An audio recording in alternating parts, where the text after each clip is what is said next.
The Broken Alliance. The war had been raging for 17 years, and Commander Thane Kelleris could taste defeat in the recycled air of his command ship. The massive vessel, once the pride of the Corvini fleet, now limped through space with half its systems failing and crew quarters that felt more like a tomb than a home. Thane pressed his scaled hand against the bridge viewport, watching the last of the refugee ships disappear into hyperspace. Another evacuation.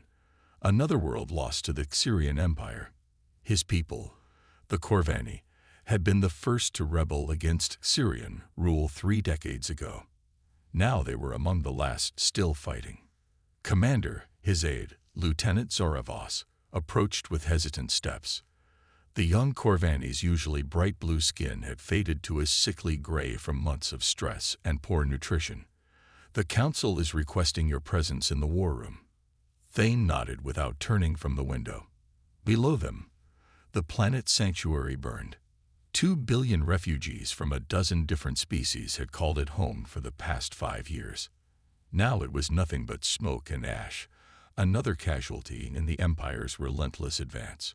The war room buzzed with desperate energy when Thane arrived. Representatives from the surviving rebel species huddled around holographic displays, their arguments echoing off the metal walls. The Veltheri crystal beings pulsed with angry red light, while the gaseous Nethys swirled in agitated patterns. The few remaining Terran descendants argued with mechanical precision through their cybernetic implants. "The Empire's new dreadnoughts are too powerful," General Crix of the Veltheri was saying, his crystalline form crackling with frustration. "Our plasma weapons barely scratch their hulls. They adapt faster than we can innovate." "Then we need a new approach," countered Admiral Yenth, her Nethys form shifting colors rapidly. "Perhaps we could." "There is no new approach." Crix slammed his crystal fist on the table, sending sparks flying. "We've tried everything. Guerrilla tactics, frontal assault, diplomatic negotiations, sabotage. The Xyrians counter everything we attempt within weeks." Thane took his place at the head of the table, studying the faces of beings who had once commanded fleets numbering in the thousands. Now their combined forces barely filled a few dozen ships. The Alliance of Free Worlds had become the Alliance of the Last Hope, and even that hope was fading fast. "What's our current status?" Thane asked, though he dreaded the answer.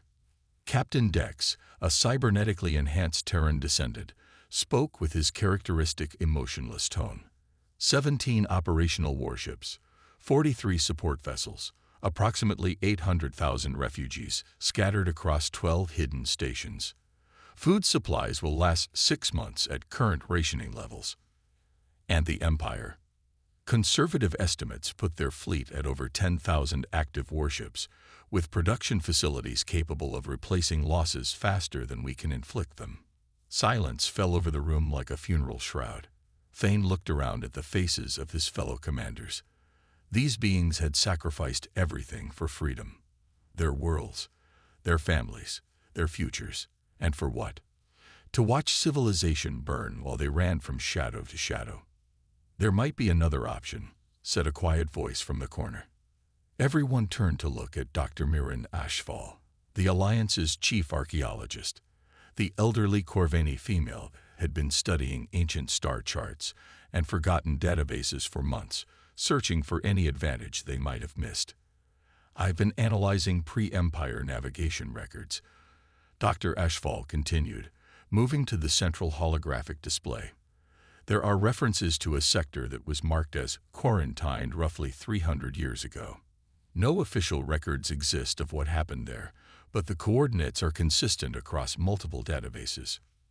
Admiral Yenth's gaseous form shifted skeptically. "A quarantine zone? That could be anything. Plague, radiation, spatial anomalies, or survivors," Dr. Ashfall replied firmly. "The quarantine was established just after the Xyrian conquest began. What if some species managed to escape and hide?" General Crix's crystal form pulsed with dim hope.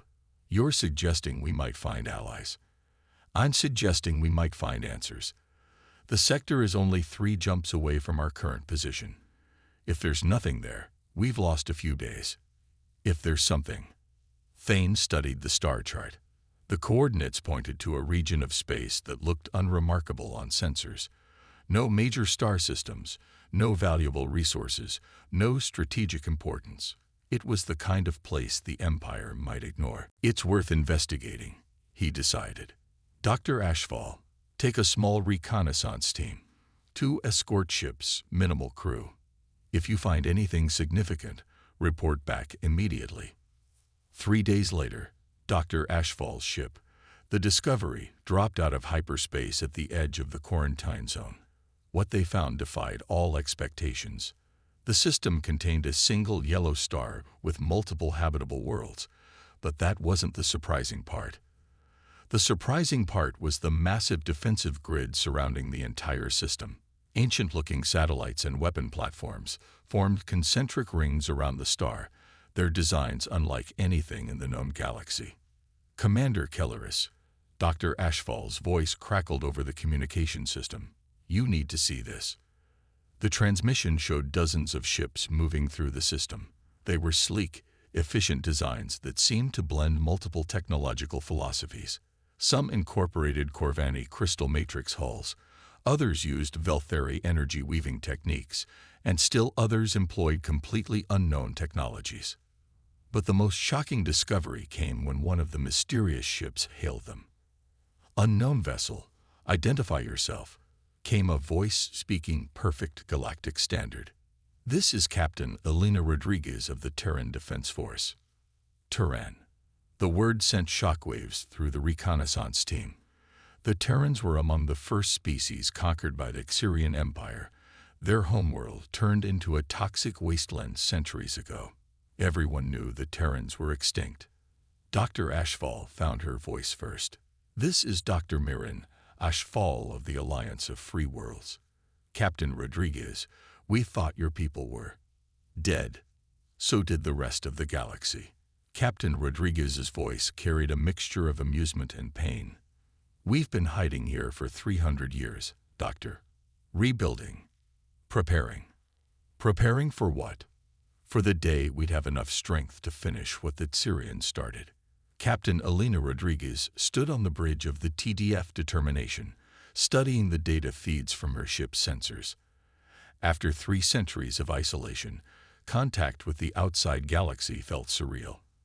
The Alliance ships looked pitiful compared to what she remembered of galactic civilization, but their presence confirmed what Terran scouts had been reporting for months. The Empire was finally vulnerable. Elena was a 4th-generation survivor of Earth's evacuation. Her great-grandmother had been among the million humans who escaped when the Xyrians turned their homeworld into a radioactive wasteland. The survivors had fled to this forgotten system, using every trick and technology they could steal, borrow, or invent to stay hidden. Captain, her first officer, Commander James Park, approached with a concerned expression. "The Alliance ship is requesting permission to dock. They want to discuss a formal alliance." Elena nodded. "Grant them permission.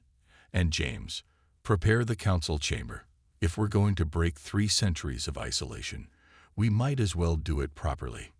An hour later, Elena found herself face to face with Dr. Ashfall and her small diplomatic team. The Corvani archaeologist looked older than her years, worn down by decades of loss and struggle. But her eyes still held the fierce intelligence that had kept the Alliance alive this long. "Captain Rodriguez," Dr. Ashfall began formally, "on behalf of the Alliance of Free Worlds, I want to thank you for granting us safe passage. We came here hoping to find answers.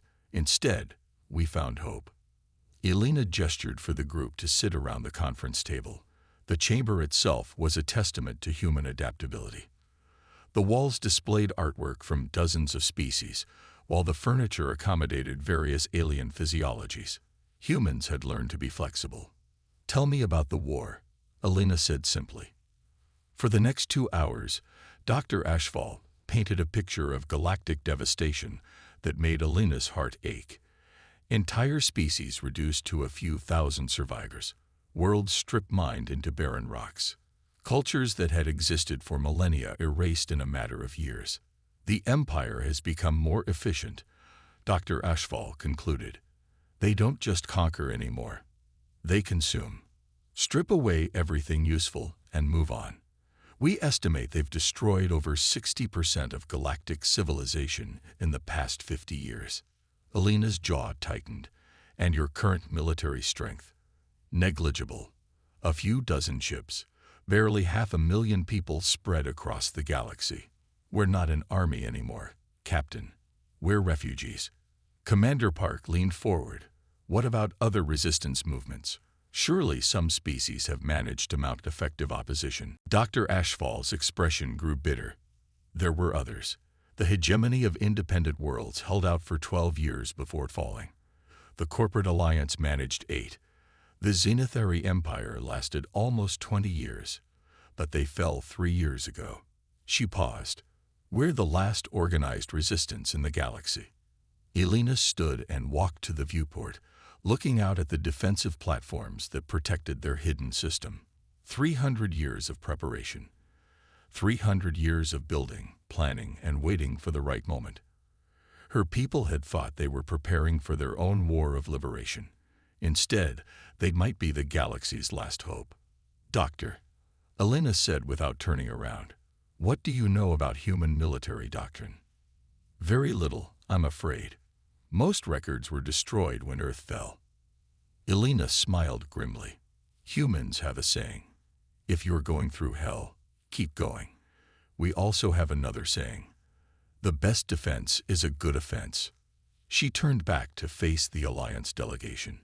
Your people have been playing defense for 17 years. You've been trying to survive, to preserve what's left of your civilizations. That's noble, but it's not winning. Dr. HFY bristled slightly. What would you suggest? We don't have the resources for a major offensive. That's where you're wrong, Elena replied. You don't have the resources for a conventional offensive, but humans stopped fighting conventional wars about 5 minutes after we invented them. She activated the room's holographic display, showing star charts of the galaxy. The Empire controls territory through fear and overwhelming force. They've never faced an enemy that refuses to play by their rules. She highlighted several key systems on the map. Look at their deployment patterns. Massive fleets concentrated around strategic worlds, with smaller forces scattered across thousands of occupied systems.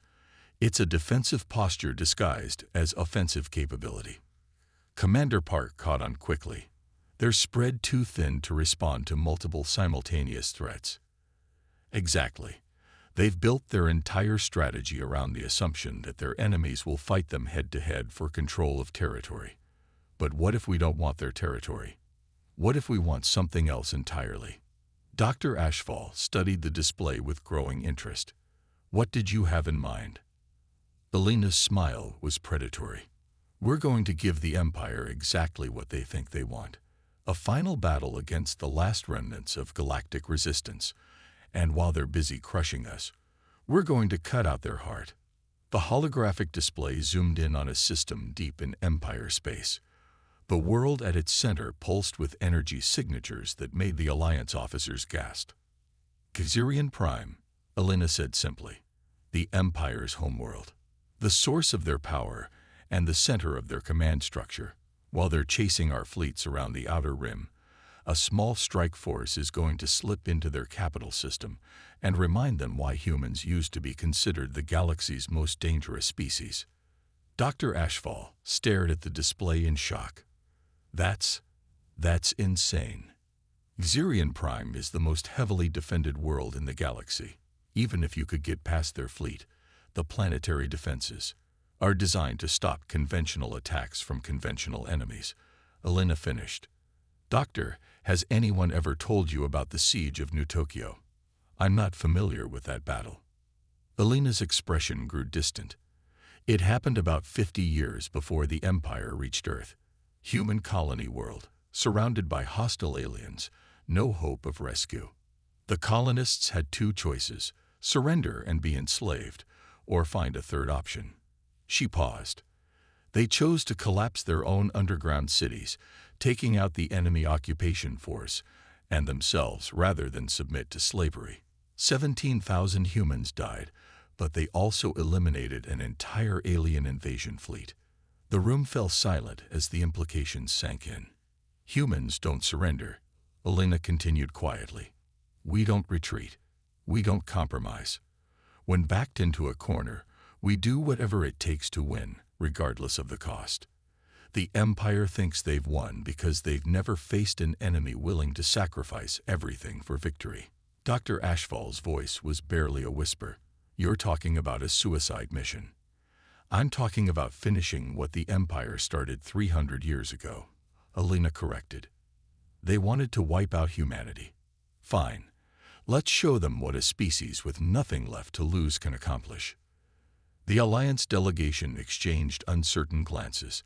They had come looking for allies and found something far more dangerous. Humans with a plan and 3 centuries of anger to fuel it.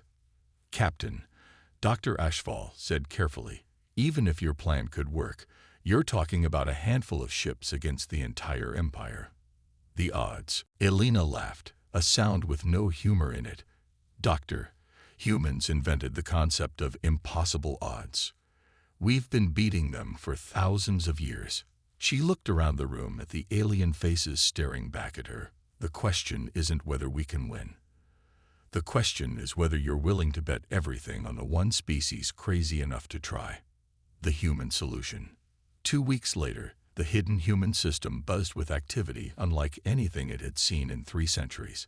Ships arrived daily as Alliance commanders made the dangerous journey to see if the rumors were true. The humans were not only alive but preparing for something that would either liberate the galaxy or end in spectacular failure. Commander Thane Kelleris stood in the observation deck of the human orbital station, watching sleek Terran ships conduct training exercises with Alliance vessels. The coordination was remarkable. In just 2 weeks, the humans had integrated Alliance technology with their own in ways that should have been impossible. Impressive, isn't it? Captain Rodriguez joined him at the viewport. She had become the de facto liaison between humanity and the Alliance, translating human military thinking into concepts other species could understand. Your people work fast, Thane admitted, but I still don't understand how this plan of yours is supposed to work. You're talking about attacking the most defended system in the galaxy with barely 200 ships. Elena smiled. That's because you're still thinking like the Empire expects you to think. You see 200 ships and imagine a traditional battle fleet. But that's not what we're building. She activated a holographic display showing the combined human Alliance force. At first glance, it looked like any other military formation. But as Elena highlighted different ship classes, a different picture emerged. These aren't warships, Elena explained, pointing to a group of modified freighters. They're delivery systems. Each one carries a specialized payload designed for a specific target. This one, she highlighted a sleek human vessel, carries a quantum virus that will crash the Empire's communication network. This Alliance ship has been modified to generate a hyperspace disruption field that will trap their fleet in system. Thane studied the display with growing amazement. You're not planning to fight the Empire fleet at all. Why would we? Fighting their fleet accomplishes nothing except getting us killed. Our objective isn't to win a battle. It's to end a war. Elena manipulated the display to show Xerion Prime itself. The planet appeared on screen in stunning detail, its surface covered with gleaming cities and orbital defense platforms. The Empire's strength comes from its command structure, she continued. Every decision flows from Xerion Prime through a network of relay stations to fleet commanders throughout the galaxy. Cut off the head, and the body dies. And you think you can just walk into their capital system and destroy their command center? Elena's expression grew serious. No, Thane. I don't think we can walk in and destroy it. I know we can sneak in and make them destroy it themselves. Before Thane could ask what she meant, alarms began sounding throughout the station. A voice echoed over the communication system. All senior commanders report to the tactical center immediately. Priority 1 alert. The tactical center was chaos when they arrived. Dozens of humans and Alliance officers worked at stations displaying real-time intelligence feeds from across the galaxy. The main screen showed a massive Empire fleet moving toward known Alliance positions. "Report," Elena ordered as she took her position at the Central Command Station. Commander Park stepped forward. "Empire forces have begun a coordinated advance on all fronts. Intelligence suggests they're planning a final push to eliminate the remaining Alliance strongholds." "How long do we have?" 72 hours before they reach the outer defense lines. Maybe 96 if the Alliance commanders execute fighting withdrawals. Elena nodded grimly. "Then we're out of time. Signal all ships. Operation Prometheus begins in 12 hours. Thane felt his blood chill. 12 hours. Your people aren't ready. The Alliance crews have barely learned to operate your technology. They'll have to learn fast, Elena replied. The Empire is forcing our hand. We can wait for perfect conditions and watch the galaxy burn, or we can act now with what we have. She turned to address the entire tactical center. Ladies, gentlemen, and beings of various other classifications, you're about to witness something that hasn't happened in 300 years. Humanity going to war. Not for survival, not for territory, but for an idea. The idea that no species, no matter how powerful, has the right to enslave the galaxy. Elena paused, looking around at the faces staring back at her. Humans and aliens working side by side, united by desperation and a shared refusal to surrender. The Empire thinks they've won because they control the most ships, the most worlds, the most resources. But they've forgotten something important. Wars aren't won by those with the most to gain. They're won by those with the most to lose. 12 hours later, the combined human alliance fleet prepared to execute the most ambitious military operation in galactic history. 200 ships against an empire that controlled half the known galaxy. On paper, it was suicide. In practice, it was about to become legend. The fleet divided into 3 groups as they approached Syrian space. The largest group, consisting of most of the Alliance ships, moved openly toward the Empire's outer defense lines. Sensors would detect them hours before they arrived, giving the Empire time to respond with overwhelming force. The second group, composed of fast human scout ships, spread out across multiple systems surrounding Syrian Prime. Their job was to create the impression of a massive coordinated assault, drawing Empire reserves away from their homeworld. The third group was the smallest, 20 ships carrying Elena and the most experienced human and Alliance officers. They moved through hyperspace on a direct course for Syrian Prime, using experimental stealth technology that would make them invisible to Empire sensors until it was too late. Elena stood on the bridge of her flagship, the TDF Retribution, watching hyperspace flow past the viewports. Around her, the bridge crew worked with calm efficiency that belied the magnitude of their mission. These were the descendants of Earth's survivors, raised on stories of their homeworld's destruction and trained for this moment their entire lives. 5 minutes to hyperspace exit, announced Navigator Lieutenant Sarah Chen. Like most fourth-generation survivors, she had never seen Earth, but she carried its memory in her genes and her heart. Stealth systems active, reported Tactical Officer Commander David Kim. We're invisible to standard sensors, but once we start shooting, all bets are off. Elena nodded. Signal the fleet. Weapons free on my command. Remember, we're not here to win a stand-up fight. We're here to cause so much chaos that the Empire makes our job easier. The Retribution dropped out of hyperspace at the edge of the Syrian system, followed moments later by the rest of the strike force. What they saw was both beautiful and terrifying. Syrian Prime hung in space like a jewel, its surface covered with cities that stretched from pole to pole. Orbital platforms surrounded the planet in concentric rings, each one bristling with weapons capable of destroying entire fleets. But it was the Empire fleet that took Elena's breath away. Thousands of ships filled the space around their homeworld, more military power than the Alliance had faced in the entire war. If they had tried to fight this force conventionally, the battle would have been over in minutes. Fortunately, humans had never been particularly interested in fighting conventionally. Launch Phase 1, Elena ordered. The first wave of attack consisted of modified cargo containers launched from the strike force ships. To Empire sensors, they looked like debris or perhaps primitive missiles. The containers drifted toward the massive orbital defense platforms, too small and slow to be considered threats. Each container held a surprise the Empire had never encountered. Human-designed nanobots programmed with a simple mission: infiltrate the defense platform's computer systems and wait for the activation signal. Phase 1 complete, reported Commander Kim. All packages delivered.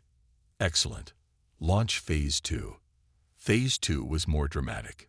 Human ships throughout the system suddenly appeared on Empire sensors, their stealth fields dropping as they began attacking military targets. The attacks weren't meant to cause serious damage, just enough to get the Empire's attention and make them react. The reaction was swift and predictable. Empire ships moved to intercept the human raiders, while the orbital defense platforms powered up their massive weapons, exactly as Elena had hoped. Phase 3, she ordered quietly. Commander Kim's fingers flew over his tactical controls, sending the activation signal to the nanobots now embedded in the Empire's defense network. What happened next would have been impossible for any other species to achieve, but humans had always excelled at turning their enemies' strengths against them. The orbital defense platforms, designed to protect Sirian Prime from external threats, suddenly turned their weapons on the Empire fleet.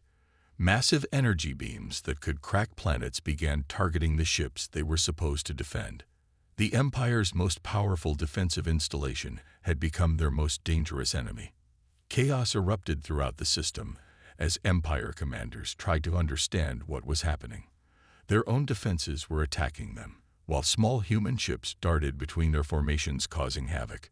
The careful order that had characterized Empire military operations for centuries collapsed into confusion. Now for the final, Elena said, watching the tactical display with satisfaction. Signal the determination.